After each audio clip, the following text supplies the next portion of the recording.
Hi, Victor. How would an organization go about implementing an NLP system? So if we take, the decision out of the way that you're going to buy versus do it yourself, well, we may look at that later. But in general terms, your staff is going to look to ingest a lot of content. Now, you may already own and have that content. It may be something you've published in the past.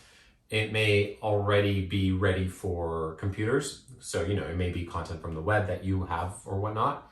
So the NLP program and the programmer want to ingest all that and sort of start building a library of sentences, words, and basically of content for you. They then want to assess individual words, sets of words, sequences of words, and start to understand them in the sense that we talked about in the previous portion, where they're looking at similarity, sentence syntax, and things along those lines. We broadly mentioned stemming, like it was one word that I mentioned in the previous question, but at this point, words are stemmed. So stemming, understanding a word and its origin, so that you can understand that a cat is also a feline and is also an animal and is also a mammal. So it's not just that the origin, the etymology origin of the word. We're actually talking about like the lineage of the word and the keeping within the structured meaning that you have. It's possible that in slang, cat could mean something else.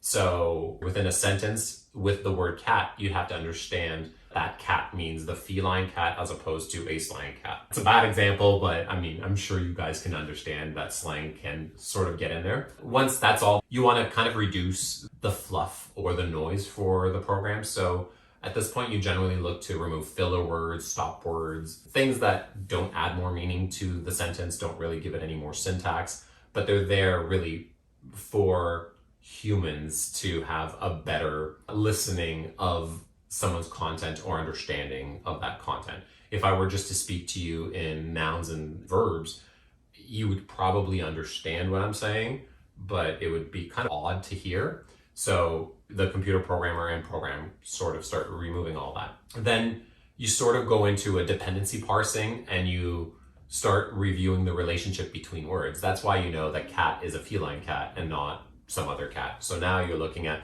the totality of the words in a sentence or paragraph or section. And then at the end of that, or alongside that, I guess, all the words get tagged with part of speech tags.